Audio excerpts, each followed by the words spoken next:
Hello everyone, so this is going to be my first brew day for 2023. I'm braving a pretty cold garage, as you can probably tell, and in this video I'm going to be restarting the hop tester series, and today's hop that we're going to be looking at is Eclipse. So let's get into it and find out what this hop is all about.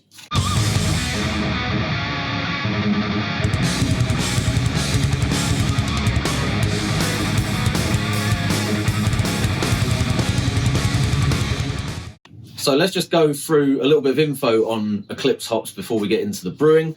These ones are from the malt miller. They are 2021 harvest and they're pretty high alpha. So these are 17% alpha acid, and I think that's pretty typical of this variety. So looking at the HPA website, which is Hop Products Australia, this is one of their most recent releases.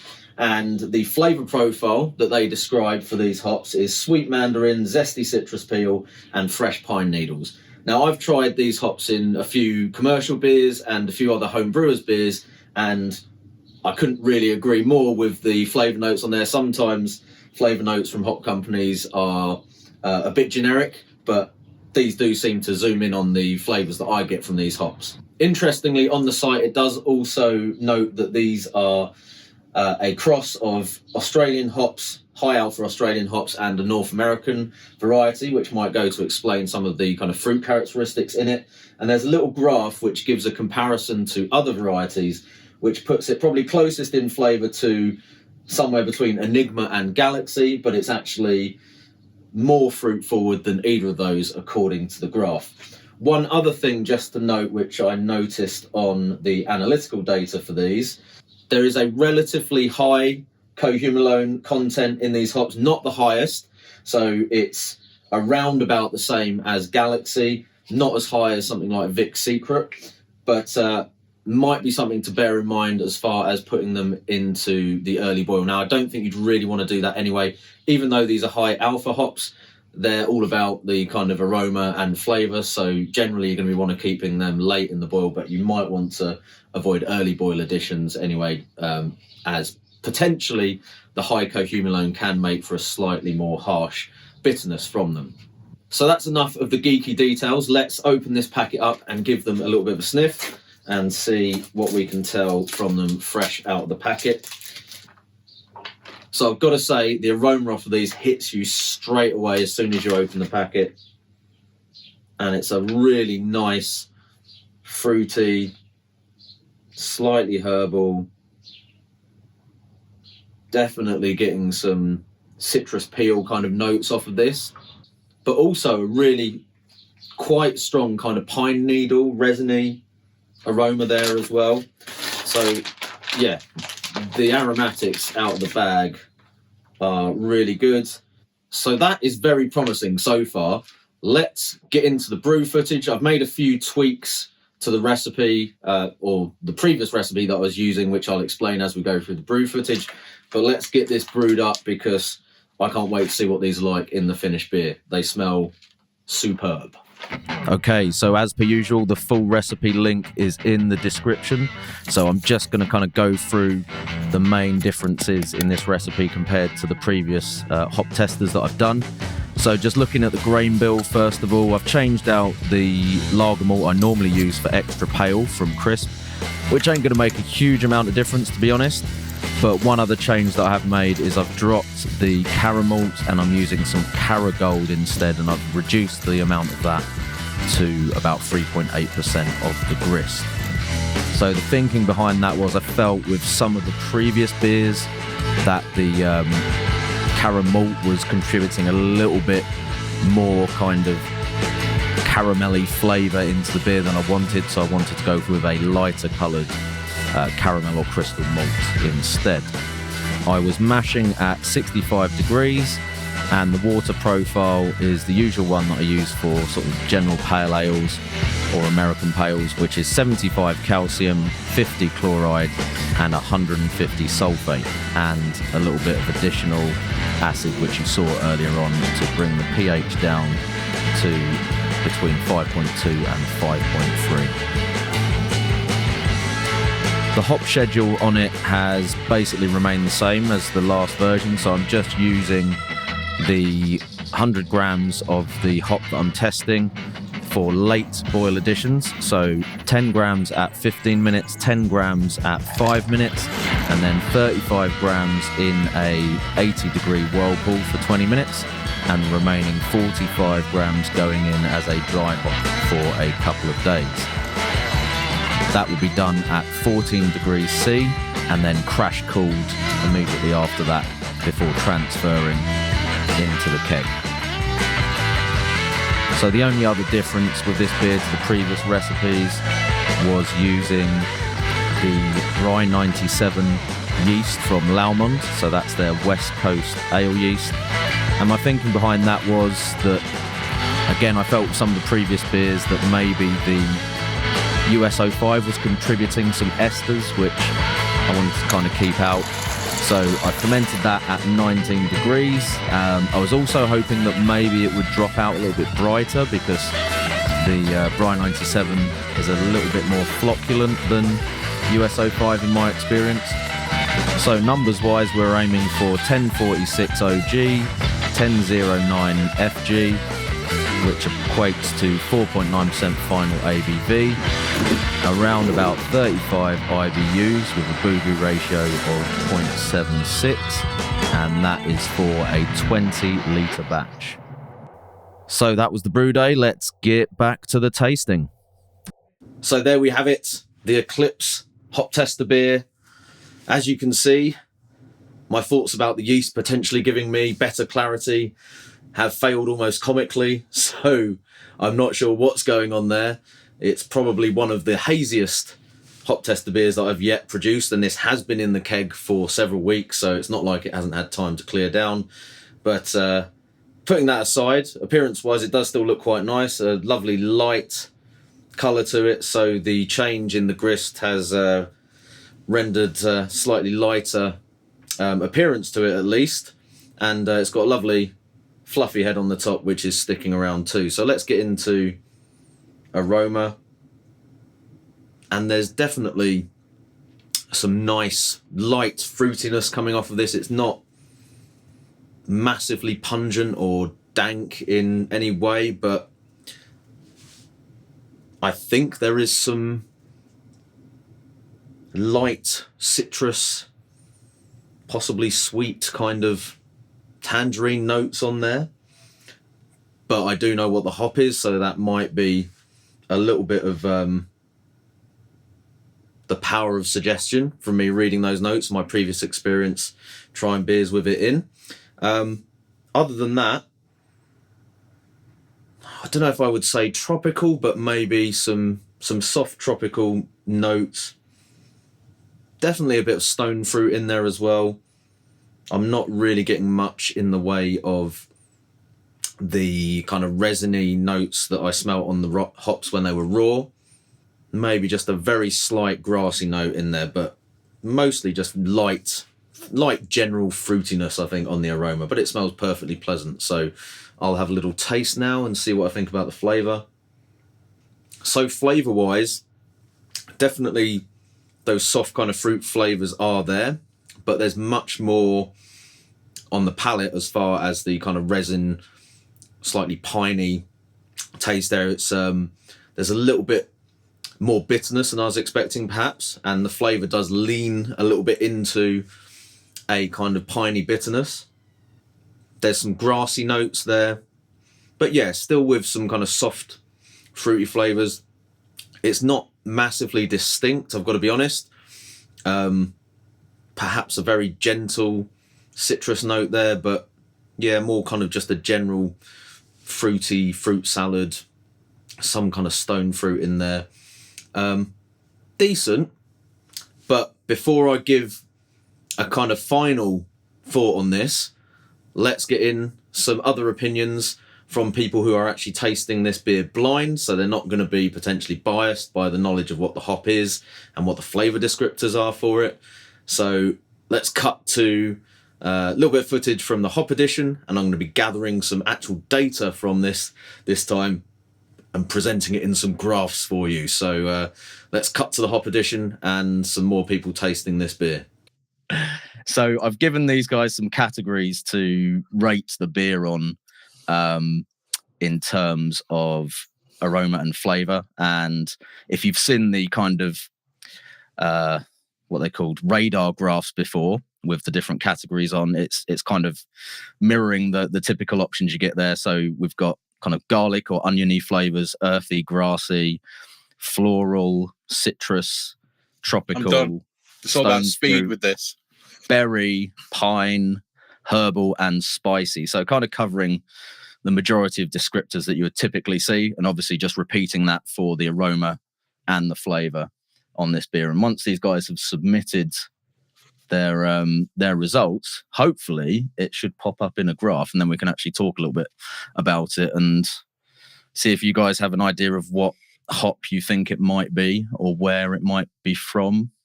I've got on the aroma and peach. the yeah. I could see where you're coming from there.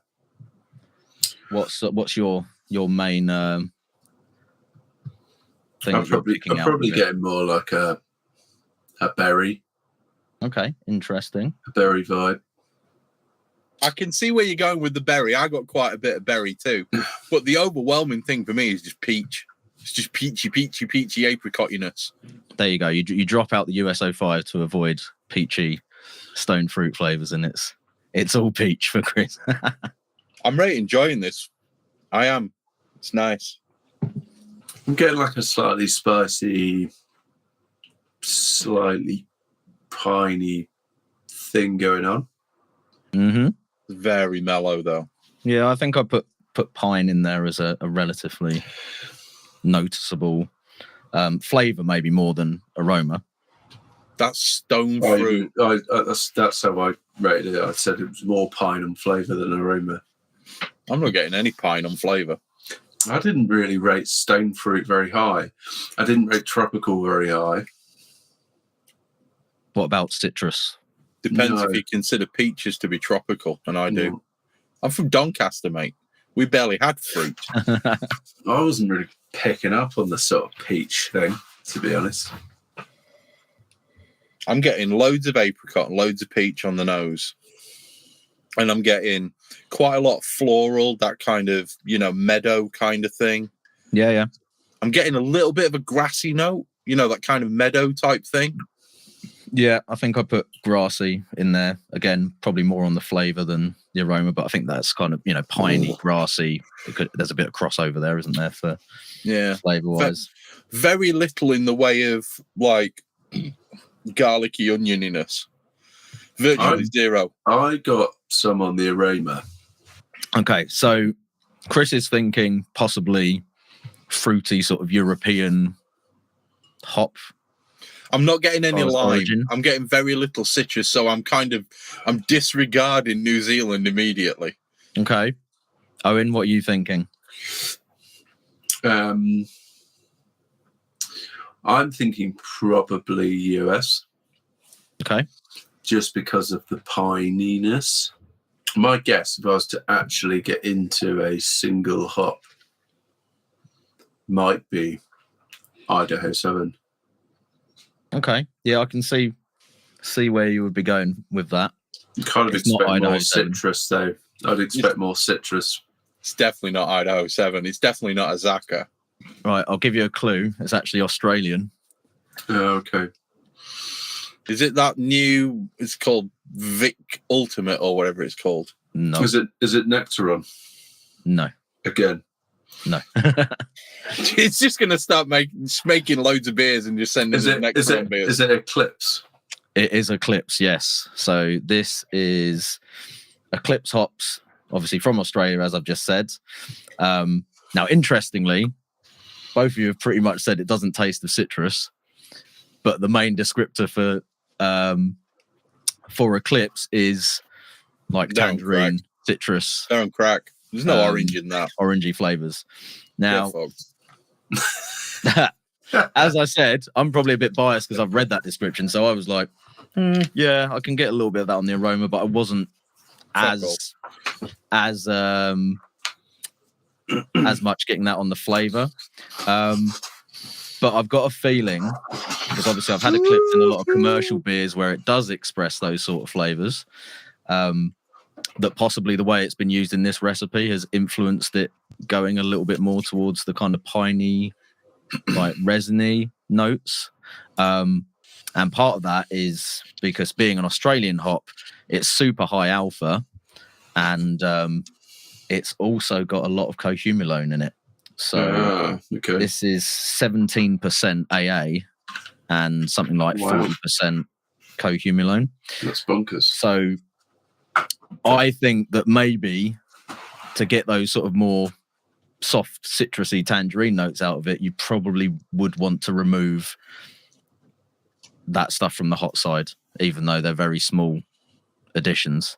But I don't know. I feel like maybe that has kind of tilted the flavour profile a little bit more towards the sort of slightly bitter, piney flavour profile, more so than the soft fruitiness that it's supposed to give you. I still think it's quite nice. I mean, I don't know. Are you enjoying the beer anyway? Or? Yeah. It's very nice. Yeah, it's a festival of apricot. I'm kind of coming to the conclusion that pretty much anything from Australia, you should just avoid putting it in the boil anywhere. I don't think this hop is like unpleasant in the way that Vic Secret and Galaxy can be if they even touch, the boil. But I think it has changed. It has changed the flavour profile a little bit for me. I don't know. But yeah, so it's Eclipse hops. There we go. So as you've just seen, there's a little bit of a mix of opinions on the kind of flavours and aroma there. And I think that's partly because it isn't really presenting as a particularly distinct flavour. It's not the obviously bright kind of citrus, tangerine kind of flavours that I was expecting necessarily from the description and maybe my previous experience of this hop. But I think there might be some things to talk about in terms of the way that this recipe has been executed and how that might have influenced the presentation of this particular hop. So I've got the feeling that perhaps the flavour profile of this would have been closer to the descriptors if all of the 100 grams had been used in the whirlpool and or the dry hop, as opposed to putting any of it into the boil. The reason I say that is I do feel like the flavour leaned much more towards the kind of slightly bitter, piney, resiny notes in this beer, rather than the bright, fresh kind of citrus that is talked about in the description. And my thinking is that with this being an Australian hop with a particularly high alpha acid, but also quite a high cohumulone content, that maybe that's just pushing the kind of resin, pine, grassy, slightly earthy flavours, which I'm certainly familiar with from certain other Australian hops when they've been used too much in the boil. And you can kind of see from the graphs that were produced off of the feedback from myself and the others that the flavour profile wasn't particularly distinct in any one particular area. You could describe it as a little bit muddled, I suppose, but there was an obvious difference as far as the presentation of the aroma and the flavour, that the flavour was coming across as more resinous, piney and earthy or grassy. So yeah, I think perhaps in this example this isn't the best showcase for Eclipse hops because of the design of this recipe. I would like to maybe try it again with the Eclipse just purely going into whirlpool and dry hop, and then maybe we would see more of that bright sweet citrus character that it's known for, and that I know it can produce because I have picked up on that in other commercial beers that have used this hop exclusively. So yeah, perhaps not the best showcase for these. It's not to say that they are not nice hops at all. This is still a really enjoyable beer.